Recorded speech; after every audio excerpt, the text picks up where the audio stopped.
পুলিশের সাবেক আইজিপি বেনজির আহমেদের জামিন বাতিলের জন্য দুবাইয়ের ল ফার্ম নিয়োগ করেছে সরকার।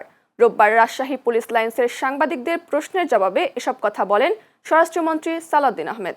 তিনি বলেন, বিষয়টি নিয়ে সংশ্লিষ্ট কর্তৃপক্ষের সঙ্গে যোগাযোগ করা হয়েছে। বেনজির আহমেদকে ইউএই ত্যাগ না করার শর্তে জামিন দেওয়া হয়েছে বলে জানা গেছে। জামিনের সার্টিফাইড কপি সংগ্রহ করা হচ্ছে এবং তা বাতিলের জন্য আইনি প্রক্রিয়া চালানো হবে বলে জানান স্বরাষ্ট্রমন্ত্রী।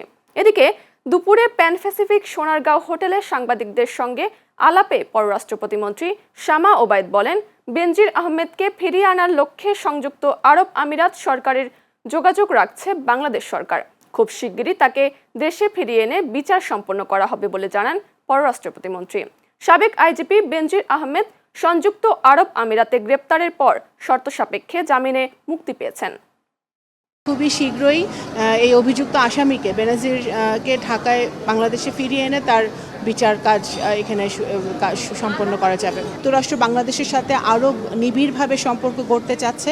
বাংলাদেশ সরকারের সাথে সংযুক্ত আরব আমিরাতের সরকারের যোগাযোগ চলছে এবং কাগজপত্র আদান প্রদান হয়েছে। তারা কিছু তথ্য আমাদের কাছ থেকে স্পেসিফিক জানতে চেয়েছে স্বরাষ্ট্র মন্ত্রণালয় এবং পররাষ্ট্র মন্ত্রণালয়ের কাছ থেকে, সেটা আমরা তাদেরকে সরবরাহ করেছি। সাথে সাথে আমি হোম সেক্রেটারির সাথে কথা বলেছি।